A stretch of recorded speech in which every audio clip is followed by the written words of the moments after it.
ہم حشر کے میدان کی سمت جا رہے تھے کہ راستے میں ایک جگہ نحور اور شائستہ نظر آئے. انہیں دیکھ کر میری حس سے مزاح بیدار ہو گئی. میں نے صالح سے کہا آؤ ذرا چلتے چلتے انہیں تنگ کرتے جائیں. ان دونوں کا رخ جھیل کی طرف تھا اس لیے وہ ہمیں قریب آتے ہوئے دیکھ نہیں سکے. میں شائستہ کی سمت سے اس کے قریب پہنچا اور زور سے کہا اے لڑکی چلو ہمارے ساتھ, ہم تمہیں ایک نامحرم مرد کے ساتھ گھومنے پھرنے کے جرم میں گرفتار کرتے ہیں. شائستہ میری بلند آواز اور سخت لہجے سے ایک دم گھبرا کر پلٹی, تاہم نحور پر میری بات کا کوئی اثر نہیں ہوا. انہوں نے اطمینان کے ساتھ مجھے دیکھا اور کہا پھر تو مجھے بھی گرفتار کر لیجئے, میں بھی شریک جرم ہوں. یہ کہتے ہوئے انہوں نے دونوں ہاتھ آگے پھیلا دیے. پھر ہنستے ہوئے کہا مگر مسئلہ یہ ہے کہ یہاں نہ جیل ہے اور نہ سزا دینے کی جگہ. جیل تو یہاں نہیں ہے مگر سزا ضرور مل سکتی ہے, وہ یہ کہ مغویہ ہی کے ساتھ آپ کی شادی کروا دی جائے. ساری زندگی ایک ہی خاتون کے ساتھ رہنا, وہ بھی جنت میں, بڑی سزا ہے. اس پر نحور نے ایک زوردار قہقہہ بلند کیا. شائستہ جو میرے ابتدائی حملے کے بعد سنبھل چکی تھی ہنستے ہوئے بولی ویسے تو آپ لوگ توحید کے بڑے قائل ہیں مگر اس معاملے میں آپ لوگوں کی سوچ اتنی مشرکانہ کیوں ہو جاتی ہے؟ نحور نے چہرے پر مصنوعی سنجیدگی لاتے ہوئے کہا آپ کو معلوم ہے عبداللہ, مشرکوں کا انجام جہنم ہوتا ہے, اس لیے آئندہ آپ شائستہ کے سامنے ایسی مشرکانہ گفتگو مت کیجیے گا وگرنہ آپ کی خیر نہیں. صالح نے اس گفتگو میں مداخلت کرتے ہوئے کہا شائستہ آپ اطمینان رکھیں, یہ عملاً موحد ہیں, ان کی ایک ہی بیگم ہے. اس پر نحور مسکراتے ہوئے بولے یہ ان کا کارنامہ نہیں, ان کے زمانے میں یہ مجبوری تھی. خیر چھوڑیں اسے, یہ بتائیے کہ آپ کی بیگم صاحبہ ہیں کہاں؟ میں ابھی تک سنجیدگی اختیار کرنے کے لیے تیار نہیں تھا. میں نے ان کی طرف شرارت آمیز انداز میں دیکھتے ہوئے کہا ہمیں بعض دوسرے بزرگوں کی طرح بیگمات کے ساتھ گھومنے کی فراغت میسر نہیں, لیکن دوسروں کی فراغت کو نظر لگانے کی فرصت ضرور میسر ہے. نحور نے اسی لب و لہجے میں ترکی ب ترکی جواب دیا ہم خوش ہونے والے لوگ ہیں, نظر لگانے والے ہرگز نہیں, مگر آپ نے مجھے تو نظر لگا دی ہے. پھر مزید وضاحت کرتے ہوئے بولے میرے پیغمبر یرمیہ نبی کو شہادت کے لیے بلایا گیا ہے. میں چونکہ ان کا قریبی ساتھی تھا اس لیے میرا وہاں موجود ہونا ضروری ہے. یہ آخری بات کہتے ہوئے ان کے چہرے پر سنجیدگی آ گئی تھی. آپ جا رہے ہیں؟ شائستہ نے پوچھا. ہاں, تم اپنے گھر والوں کے پاس چلی جاؤ, میں کچھ دیر تک ان معاملات میں مصروف رہوں گا. عبداللہ نے مجھے نظر جو لگا دی ہے.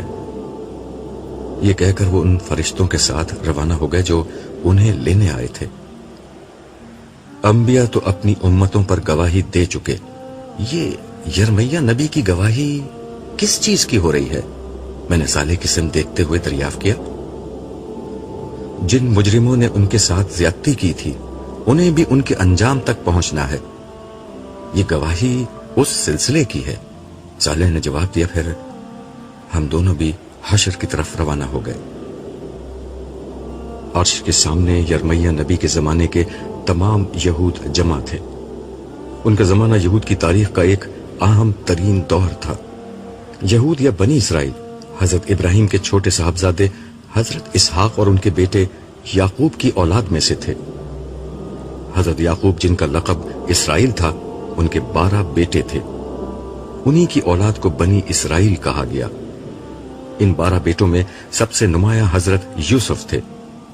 حضرت یعقوب اور ان کے 12 بیٹے فلسطین میں آباد تھے, مگر حضرت یوسف کے زمانے میں یہ سب مصر منتقل ہو گئے. کئی صدیوں تک یہ مصر میں رہے اور ان کی تعداد لاکھوں تک پہنچ گئی. حضرت موسیٰ علیہ السلام کی بعثت کے وقت فرعون نے یہود کو غلام بنا رکھا تھا. اللہ تعالیٰ نے حضرت موسیٰ کے ذریعے سے ان لوگوں کو فرعون کے ظلم و ستم سے نجات عطا کی اور ان لوگوں کو ایک امت بنایا. کتاب و شریعت ان پر نازل ہوئی, مگر صدیوں کی غلامی نے ان میں بزدلی, شرک اور دیگر اخلاقی عوارض پیدا کر دیے تھے.